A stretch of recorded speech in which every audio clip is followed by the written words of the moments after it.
everybody. I was reading the spring 2026 issue of Phi Kappa Phi Forum. This is a quarterly magazine that's mailed to active members of Phi Kappa Phi, but it can also be read online.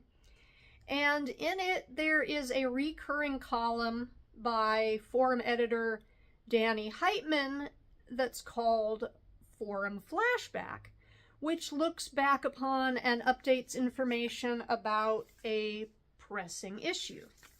So back in 2005, Paul J. Ferlasso, Society president at the time, expressed concern that fewer people were reading literature.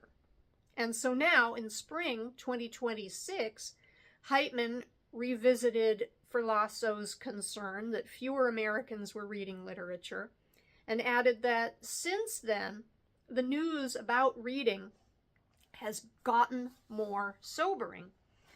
Heitman cited a study released last year by the University of Florida and University College London, which found that reading for pleasure in the United States declined more than 40% between 2003 and 2023. Possible factors, according to researchers, included the rise of digital media and shrinking leisure time. So I don't necessarily have potential solutions for every reason that people don't read.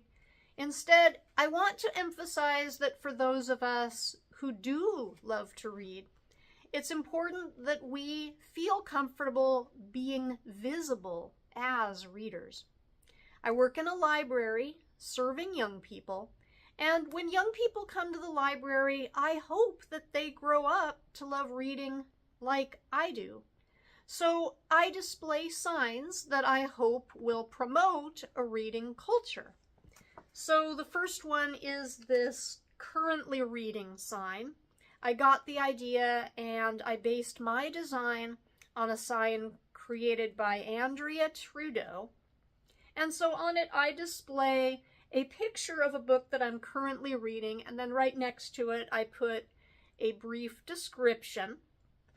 And then the other design I use is a book review form, and I got the idea for this from a design by Anne Millis, and I used her design as a starting point. And so my hope was that young people who visited the library would use this form to recommend their favorite books. And so to encourage young readers in that direction, I decided to fill out some forms myself where I would recommend some books. And so I guess what I'm saying is the behavior we want to see in others, we need to model in ourselves. And for those viewers who love reading, like I do, maybe you can think of ways that you can share your joy in reading.